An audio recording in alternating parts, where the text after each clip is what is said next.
Hello बच्चों, let's see this question. An organism having cytoplasm, DNA, RNA, but no cell wall is.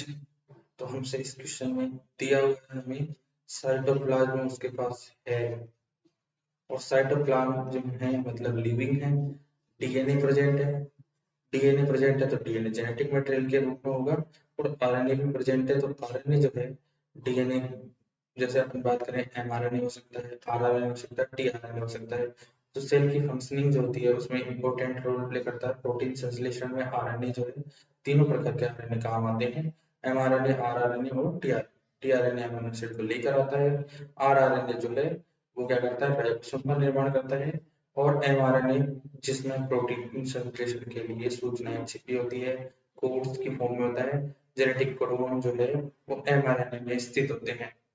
अब अपन बात करें mRNA में ये जेनेटिक कोड होते हैं डीएनए से।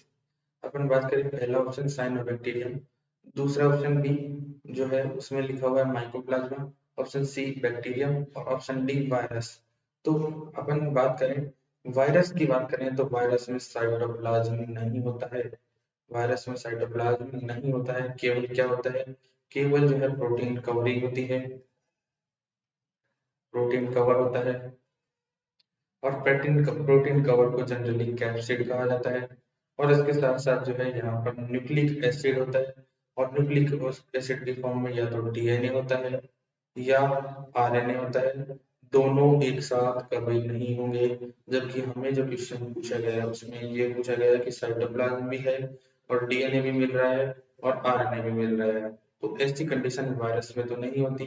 बैक्टीरिया की बात करें तो बैक्टीरिया में जो है साइटोप्लाज्म भी होता है, डीएनए भी होता है, आरएनए भी होता है। लेकिन एक और कंडीशन इसमें अप्लाई की गई थी, वो थी कि सेल वॉल जो है नहीं होनी चाहिए। सेल वॉल कैसी होनी चाहिए, एब्सेंट होनी चाहिए। तो बैक्टीरिया में सेल वॉल क्या होती है, प्रेजेंट होती है। तो इसलिए बैक्टीरिया इस क्वेश्चन का आंसर नहीं होगा। साइनोबैक्टीरियम की बात करें तो साइनोबैक्टीरियम को ब्लू ग्रीन एल्गी या नीले हरे सेल वॉल कहा जाता है, जो कि साइनोफाइसी के मेंबर्स होते हैं। और इनमें भी जो है साइटोप्लाज्म भी होता है, डीएनए भी होता है, आरएनए भी होता है और सेल वॉल भी इनके पास प्रेजेंट होती है। तो ये ऑप्शन भी नहीं होगा। ऑप्शन बी की बात करें तो माइकोप्लाज्मा जो होते हैं, माइकोप्लाज्मा में साइटोप्लाज्म होगा, डीएनए होगा, आरएनए होगा, लेकिन सेल वॉल नहीं होगी।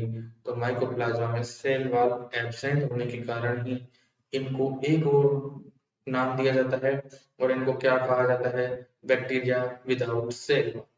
Bacteria without cell wall is mycoplasma. इस क्वेश्चन का सही आंसर होगा mycoplasma, option b. Best of